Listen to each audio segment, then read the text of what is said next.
Entre os muitos comentários que nós podemos fazer repercutindo a palavra de Deus, eu escolhi três breves comentários. O primeiro, a história da salvação, como também a história civil, ou então a história da salvação, a maneira da história civil, pode passar por periodizações. Assim, por exemplo, a história da cidade, podemos dizer que tem 2 períodos, apenas para exemplificar. Antes da emancipação política e depois da emancipação política. A história da salvação que acontece dentro da história civil, porque é a história de Deus na história dos seres humanos. A história da salvação também tem os seus períodos e podemos distinguir, assim, para refletir, 3 grandes períodos da história da salvação. O primeiro período pode ser designado como o período do Pai, em que Deus se apresenta especialmente como o Criador do universo e tudo mais como criatura, particularmente o ser humano como criatura. E em decorrência, a atitude fundamental, radical da adoração, em que a criatura se reconhece criatura diante de outro que reconhece como Criador. Nesse tempo, o grande pecado foi precisamente a idolatria, tantas vezes reprovada na Bíblia, que significa exatamente o fato de as pessoas, ao invés de adorar, isto é, reconhecer que o Senhor é Deus e Criador, prestou esse tributo a qualquer outra coisa, a idolatria. E nesse período o Pai se comunicava particularmente através dos profetas. Por isso que no Antigo Testamento se fala com tanta frequência dos profetas. E profeta é precisamente aquele que interpreta religiosamente os acontecimentos. Isto é, que vê Deus presente nos acontecimentos. Um segundo período é o período de Jesus Cristo, enviado pelo Pai ao mundo. Ele veio ao mundo com uma tarefa especial para cumprir, para anunciar uma grande notícia a que nós damos o nome de Evangelho, uma verdadeira novidade para a história humana. E Jesus Cristo escolheu como intérprete seus e para prolongar a sua missão, escolheu apóstolos. O Pai se comunicava pelos profetas e Jesus Cristo pelos apóstolos.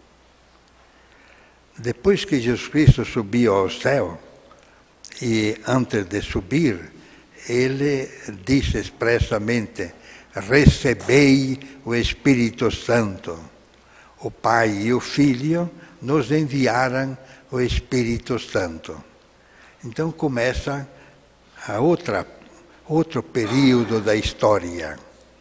E São Lucas chama esse período de o tempo dos pagãos. Aliás, o Papa Bento XVI, no seu livro último sobre Jesus de Nazaré, tem um capítulo especial sobre o tempo dos pagãos. E é o tempo do Espírito Santo. E o Espírito Santo, precisamente por ser Espírito Santo, ele se comunica através dos santos. E é por essa razão que a Igreja cultiva e cuida de modo particular dos santos e incentiva a santidade e depois honra aqueles que vivem a santidade, honra com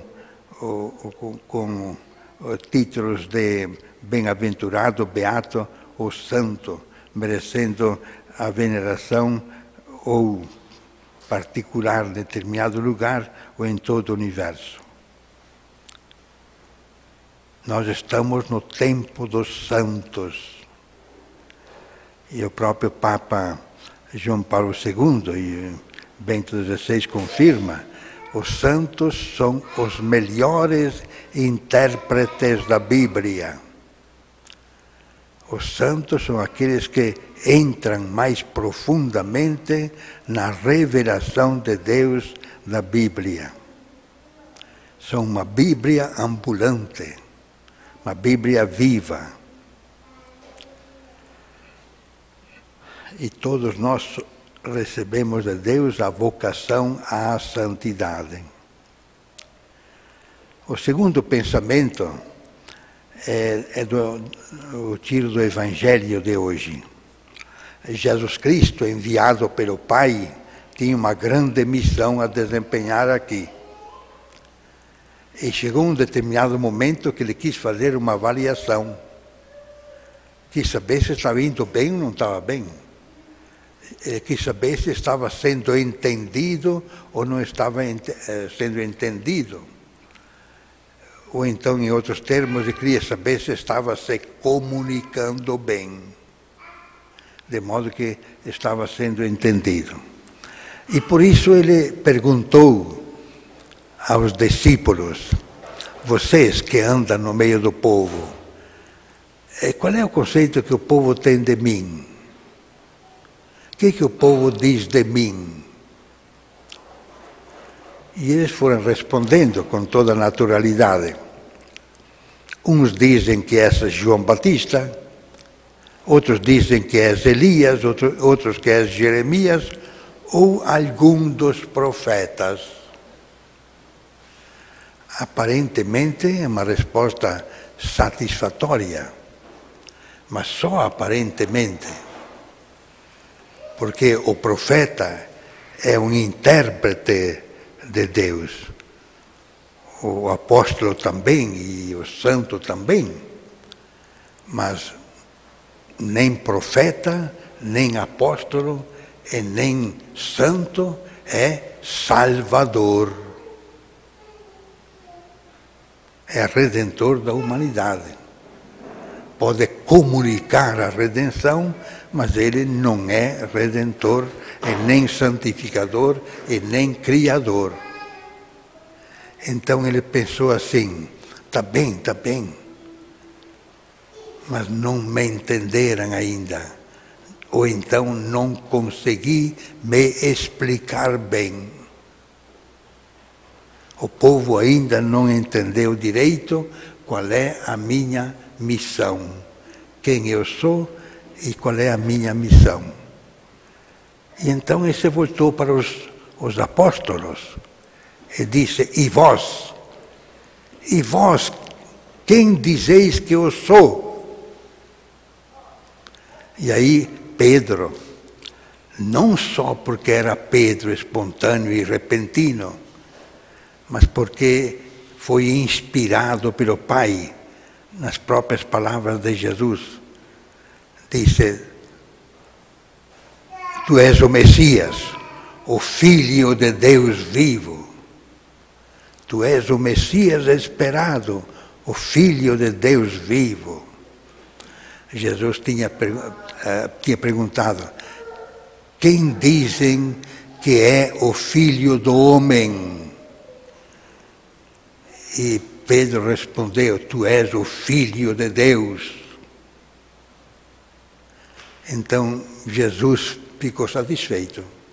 ao menos os mais próximos de mim me entenderam.